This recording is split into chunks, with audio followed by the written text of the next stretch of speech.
So I'm here with Tej Gill, who's head of operations at FloCash. Tej, can you tell me a little bit about how difficult it is to make payments in Africa? Well, back in the day when we started off doing business in Africa, around sort of 2010, 2011, it was very difficult to find a payment service provider who could provide us with multiple payment options across Africa. You had people developing solutions and payment solutions available within different countries where people were working in their silos, but there was nothing that offered us the capability to take payments across Africa through a single sort of integration. So when we went into the market space, we found there were new solutions cropping up. So for example, in the mobile payment side of things, this was an emerging market, but the systems and the solutions were very unreliable or they were unavailable.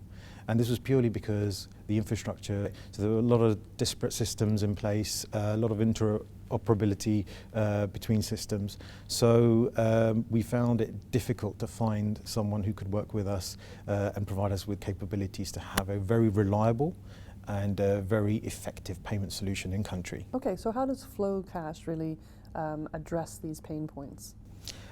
So we went into each of the countries. We built the relationships with the different partners, the different solution providers in there. We signed up with a lot of the mobile operators who were more willing to come and talk to us and work with us than the banks were at the time. So we started to build our network by literally going into each country and establishing the partnerships there. Once we started doing that, the banks started to sit up and listen because they was hearing about mobile and mobile payment and how this was becoming a dominant solution across Africa. So they too then started to knock on our doors and talk to FloCash about what services they can offer. So we found it a lot easier then at that point to talk to the banks and get them to get involved in the solution that we wanted to provide. So working with our partners, working with the relationships we built within each of the different countries, we were able to build a solution that provided our customers with multiple payment options across Africa. And at the moment, we're able to provide people the capability to take payments in 35 different countries in Africa.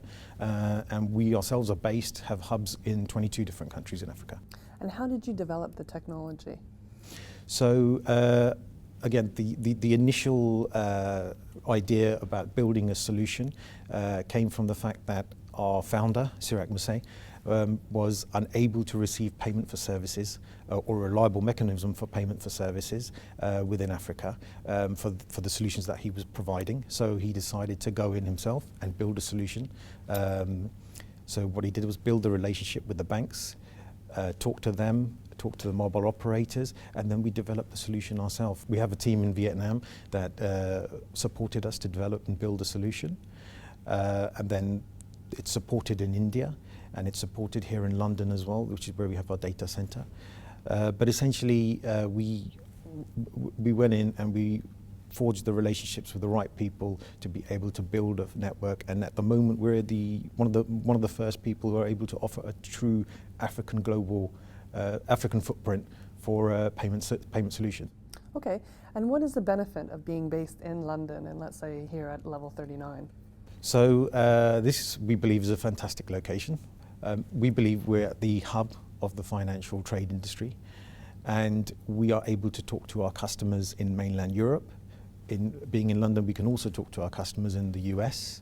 So we think we're centrally placed in a great position to be able to communicate with our customers globally. Obviously, we go locally in Africa and we talk to a lot of our customers there. We talk to a lot of our partners there. So there's a lot of travel, but we feel London works for us. And level 39 is probably the perfect place to be for financial services, you know, and being close to our customers and being able to do face-to-face communication with them.